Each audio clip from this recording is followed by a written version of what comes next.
പ്രിയ മാതാപിതാക്കളെ, സഹോദരങ്ങളെ, പൂർണ്ണമായ സംഗതികളിലാണ് ദൈവം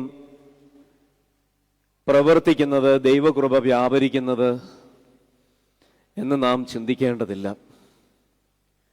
അപൂർണതയിലേക്ക് ഇറങ്ങി വരുന്നവനാണ് ദൈവം. നമ്മളുടെ അപൂർണതകളിലൂടെയും നമ്മളുടെ ബലഹീനതകളിലും കർത്താവിൻ്റെ കൃപ സമൃദ്ധമായി വ്യാപരിക്കും. പെരുന്നാളിന് ശേഷമുള്ള ഈ ഞായറാഴ്ചയുടെ വായന നമ്മെ പഠിപ്പിക്കുന്ന വലിയ പാഠങ്ങളിലൊന്നാണത്. ഇരുളിലും അന്ധതമസ്സിലും ഇരുന്നവർക്ക് വലിയ പ്രകാശം ഉദിച്ചുവെന്നും നഫ്താലി സെബൂലൂൻ ദേശങ്ങളിൽ ഗലീലയിലും കപ്പേർനഹൂമിലും അവിടുത്തെ ശുശ്രൂഷകൾ ആരംഭിച്ചുവെന്നും കാണുന്നു. ശ്രദ്ധിക്കപ്പെടുന്ന, ചരിത്രത്തിൽ അടയാളപ്പെടുത്തിയിട്ടുള്ള പ്രവാചകന്മാരിലൂടെയും നിബിയന്മാരിലൂടെയും ന്യായപ്രമാണ പ്രതിഫലനങ്ങളിലൂടെയും ഒക്കെ ഏറ്റവും കൂടുതൽ ശ്രദ്ധിക്കപ്പെട്ടതും പരാമർശിക്കപ്പെട്ടിട്ടുള്ളതുമായ സ്ഥലം ജെറുസലേമാണ്. പക്ഷേ താരതമ്യേന ശ്രദ്ധിക്കപ്പെടാത്ത,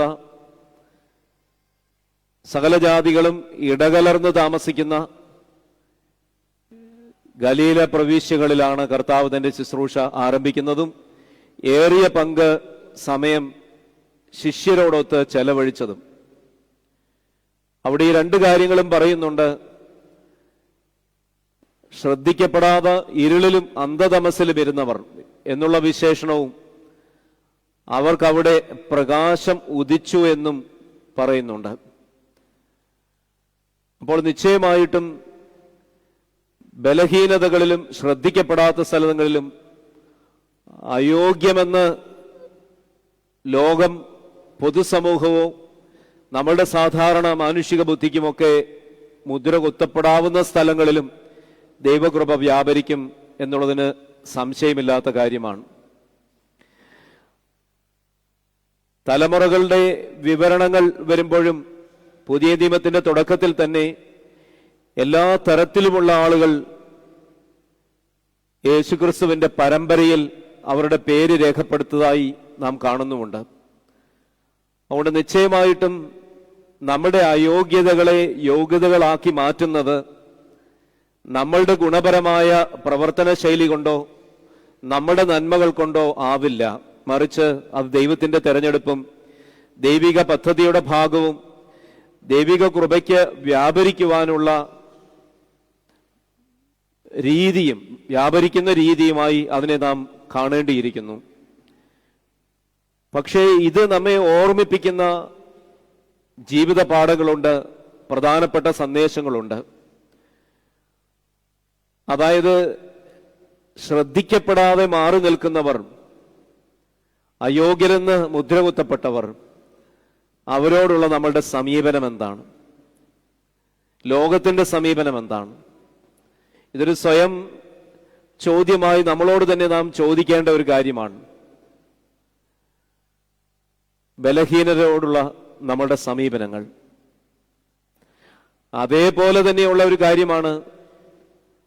നമ്മളുടെ ബലഹീനതകളെ സംബന്ധിച്ച്, നമ്മൾക്ക് ലഭ്യമാകാതെ പോകുന്ന ചില അവസരങ്ങളെ സംബന്ധിച്ച്, നമ്മളുടെ വേദനകൾ, പ്രയാസങ്ങൾ, നമ്മുടെ ജീവിതത്തിൽ സംഭവിച്ചു പോകുന്ന അവസര നഷ്ടങ്ങൾ, ബുദ്ധിമുട്ടുകൾ, ആകസ്മികമായ ഉണ്ടാകുന്ന വേർപാടുകൾ, പ്രയാസങ്ങൾ, നമ്മൾക്ക് ഉത്തരം കണ്ടെത്തുവാൻ പറ്റാതെ പോകുന്ന നമ്മുടെ ജീവിതത്തിലെ തടസ്സങ്ങളും വേദനകളും, ഇവിടെയെല്ലാം ദൈവകൃപ വ്യാപരിക്കില്ല എന്ന് നാം ചിന്തിക്കേണ്ട ആവശ്യവുമില്ല.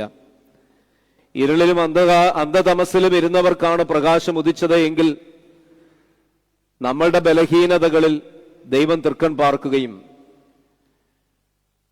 അവിടെ ദൈവകൃപ വ്യാപരിക്കുകയും ചെയ്യും എന്നുള്ളത് സംശയലേശമന്യേ നമുക്ക് സുവിശേഷബന്ധിതമായി കാണുവാനും പറയുവാനും കഴിയും. അതുമാത്രമല്ല, ഏത് വലിയ സ്ഥാനം അലങ്കരിക്കുന്നവർ ആയിക്കൊള്ളട്ടെ, അത് മതപരമായോ ആത്മീകമായോ പിതൃസ്ഥാനീയരായി നിൽക്കുന്നവരായിക്കൊള്ളട്ടെ, അവരെല്ലാവരും തന്നെ മനുഷ്യരുടെ ബലഹീനതകളുള്ളവരാകുന്നു എന്ന് നമുക്ക് തിരിച്ചറിയുവാൻ കഴിയും. അപ്പോൾ മനുഷ്യന്റെ വീഴ്ചകളിൽ അവനെ ആക്രമിക്കാതെ സ്നേഹത്തിന്റെയും കൃപയുടെയും വ്യാപാരം അവരിൽ ഉണ്ടാവണമേ എന്നുള്ള പ്രാർത്ഥനയും അനുകമ്പയും സ്നേഹവുമല്ലേ നമ്മളിൽ അവിടെ ഉണ്ടാകേണ്ടത്. അതുതന്നെയാണ് കർത്താവ് തന്റെ ശുശ്രൂഷയിലൂടെ നമുക്ക് കാണിച്ചു തന്നത്. അതേപോലെ തന്നെ ഈ ഭാഗം, ഈ ഗലീല പ്രവേശികളിൽ കർത്താവ് ശുശ്രൂഷ ആരംഭിക്കുന്ന സമയത്ത് ദൈവരാജ്യത്തെ സംബന്ധിച്ചും അനുതാപത്തെ സംബന്ധിച്ചും മാനസാന്തരത്തെ സംബന്ധിച്ചും പറയുന്നുണ്ട്. റിപ്പന്റൻസ്, മാനസാന്തരം എന്നുള്ളത് പലപ്പോഴും നമുക്ക് നമ്മളുടെ പ്രവൃത്തി ദോഷങ്ങളിലുള്ള നമ്മളുടെ വിഷമമായി മാത്രമേ നാം കാണാറുള്ളൂ. നമുക്കുണ്ടാകുന്ന ഒരു സങ്കടം, അതിനാണ് നമ്മൾ പലപ്പോഴും അനുതാപമായി പറയാറുള്ളത്. പക്ഷെ നമ്മളുടെ വീഴ്ചകളിലോ നമ്മളുടെ പ്രയാസങ്ങൾ, നമ്മുടെ ശ്രദ്ധക്കുറവുകളിലും ഒക്കെ ഉണ്ടാകുന്ന കേവലം സങ്കടമല്ല അനുതാപം എന്നുള്ളത് കൊണ്ട് ഉദ്ദേശിക്കുന്നത്. സമഗ്രമായ ജീവിതശൈലിയിലുള്ള മാറ്റം, അതിനുള്ള രൂപാന്തരം, അതെന്റെ വിളിയുടെ ഭാഗമാണെന്ന് തിരിച്ചറിഞ്ഞ് എൻ്റെ ബലഹീനതകളെ തിരുത്തി മുൻപോട്ട് പോകുവാനുള്ള നമ്മളുടെ തീരുമാനവും പ്രാർത്ഥനയും കൂടി ചേരുന്നതാണ് അനുതാപം. അതല്ലാതെ നമ്മളുടെ ചില വിഷമങ്ങൾ നമുക്കുണ്ടായി പോകുന്നതിനെ സംബന്ധിച്ചുള്ള, ഇംഗ്ലീഷിൽ ആ പദം ഒരുപക്ഷെ നമുക്ക് റിഗ്രറ്റ് എന്ന് പറയാം. പലപ്പോഴും നമ്മൾ റിപ്പന്റൻസ് എന്നുള്ളത്, അനുതാപം എന്നുള്ളത് റിഗ്രറ്റിൽ മാത്രമാണ് ഒതുങ്ങി നിൽക്കുന്നത്. അതിലും അപ്പുറമായി എൻ്റെ കർത്താവിന്റെ ഇടപെടൽ എൻ്റെ ജീവിതത്തിലുണ്ടായി. എൻ്റെ ബലഹീനതകളിൽ കർത്താവിന്റെ കൃപ വ്യാപരിക്കുന്നു. അപ്പോൾ എൻ്റെ കുറവ് ഞാൻ മനസ്സിലാക്കുന്നു, എനിക്ക് തിരുത്തി മുൻപോട്ട് പോകുവാൻ കഴിയും എന്നുള്ള സാധ്യതയും തീരുമാനവും അതിൻ്റെ മുകളിലുള്ള പ്രാർത്ഥനയും നമുക്കുണ്ടാകേണ്ടതല്ലേ. മൂന്നാമതായി, വളരെ നേരത്തെ സൂചിപ്പിച്ചതുപോലെ തന്നെ ആരാലും ശ്രദ്ധിക്കപ്പെടാതിരുന്ന കുറച്ചു പേരെ അവൻ വിളിക്കുന്നു. വളരെ റാഡിക്കലായിട്ടുള്ള പ്രതികരണമാണ് അവരുടേത്. അപ്പോൾ ശിഷ്യത്വം എന്ന് പറയുന്നത് നമ്മൾ മനസ്സിലാക്കാത്ത തലത്തിലുള്ള there is a radical response expected from us. നമ്മളിൽ നിന്ന് ഉപാധികളൊന്നുമില്ലാതെ ഉള്ള പ്രതികരണം നമ്മളിൽ നിന്ന് പ്രതീക്ഷിക്കുന്നുണ്ട്. അത് വേറൊന്നും ചിന്തിക്കാതെയുള്ള നമ്മളുടെ സമ്പൂർണമായ സമർപ്പണമാണ്. ആ വിളി നമ്മളിൽ എല്ലാവരിലും ഉള്ളതാണ്. നമ്മുടേതായ ജീവിതത്തിന്റെ ഉത്തരവാദിത്തങ്ങളിലായിരിക്കും. പക്ഷെ അത് ദൈവം നമ്മൾക്ക് നൽകിയതാണ്, അത് നമ്മുടെ തെരഞ്ഞെടുപ്പാണെന്ന് ഓർക്കുകയും നമ്മളെ തന്നെ ഓർമ്മിപ്പിക്കുകയും അതിനനുസരിച്ച് അവന്റെ പിന്നാലെ പോകുവാനും നമുക്ക് ഇടയാകണം. അതുകൊണ്ട് നിശ്ചയമായിട്ടും ദൈവം നമ്മുടെ ബലഹീനതകളിൽ തൃക്കൺ പാർക്കുന്നവനാകുന്നു. അയോഗ്യതകളിൽ അവിടുന്ന് സ്നേഹമസൃണമായി ഇടപെടുകയും അവിടുത്തെ കൃപ നമ്മളിൽ വ്യാപരിപ്പിക്കുകയും ചെയ്യുന്നു.